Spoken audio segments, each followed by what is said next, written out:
الله پاک دا څومره ترجمه چې موږ وکړله الله پاک د دې ثواب انبیاء او صحابه او تابعین او تابعین او محدثین او فقها او اصولین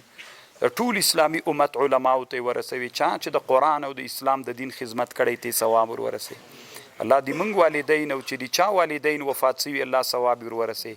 الله مغفور و مرحوم وګرځي الله مغفرت نصیب کې الله ارواحونه په خوشاله کړي چا والدین ژوندي دي الله حیات مدید ورکړي الله جوړی کې الله پاک دې موږ ورور حذیفی صاحب څومره شهیدان چې سوي الله ټولو جنتونه نصیب کې الله رحم ور باندې وکي الله جنتونه نصیب وګرځوي الله پاک مجاهدینو د دنیا ته فتح نصرت ورکي الله چیرته چې مجاهدین جهاد کوي ته فتح نصیب کې خصوصا الله پاک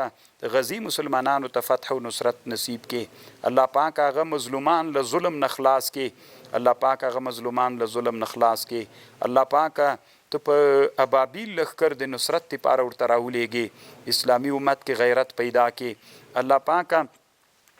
دا موږ اسلامي امارت ته الله دوام و بقا نصیب کې الله پاک اسلامي امارت او اسلامي نظام د مسلمانانو کور ده الله پاک ته یې وساتي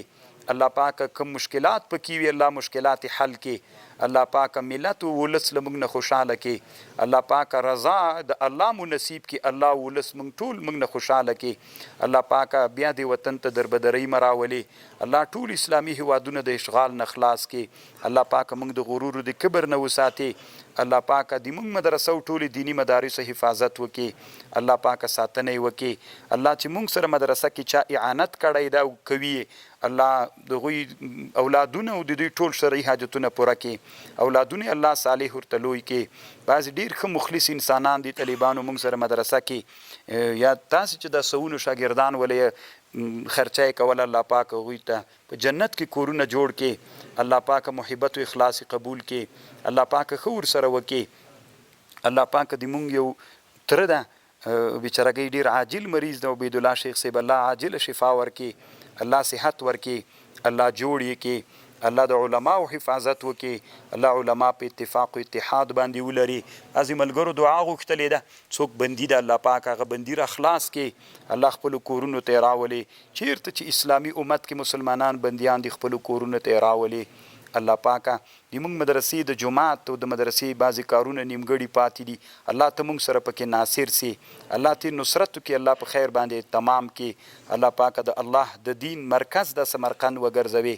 الله پاکه د علم مرکز یې وګرځوي الله له دې نه ټول افغانستان او ټول اسلامي امت ته د علم نشر و اشاعت وکړي الله پاکه موږ نه که په دې ترجمه د قرآن کې سهو سوي موږ عاجزان یو الله پاکه موږ ته بښنه وکړي الله موږ ته عفو وکړي الله موږ ته زیادت فی العلم نصیب وګرځوي د موږ د مدرسې استادانو خصوصا احسان الله مولوي صاحب ډېر خدمت وکړي الله پاکه دغه عمر کې برکت واچي الله علم کې برکت واچي الله والد صاحب باندې رحم وکړي جنتي وګرځوي مدرسې ټولو استادانو باندې الله رحم وکړي عبدالسلام شیخ صاحب ته الله عمر ورکړي نور شیخ صاحبانو استادانو ټولو ته د موږ ورونو ته ورېرونو ته اولادونو ټولو ته د موږ د شهید ورور یتیمانو ته الله پاک هغوی نه علما جوړ کړي الله د هغوی په نقش قدم باندې روان کړي الله پاک علما عاملین تر جوړ کړي الله پاک موږ نه داسې خیانت مه کوي چې شهیدان په ورځ د قیامت بیا د موږ نه پوښتنه وکړي چې تاسې ته موږ قرباني کړې ول او چې تاسې راته وساتئ خدای پاکه د هغوی لاسونه د موږ ګریوانونو ته مه راچوي الله پاک موږ د شهیدانو د وینو سره خاینین مه ګرځوي رب اغفر وارحم وانت خیر الراحمین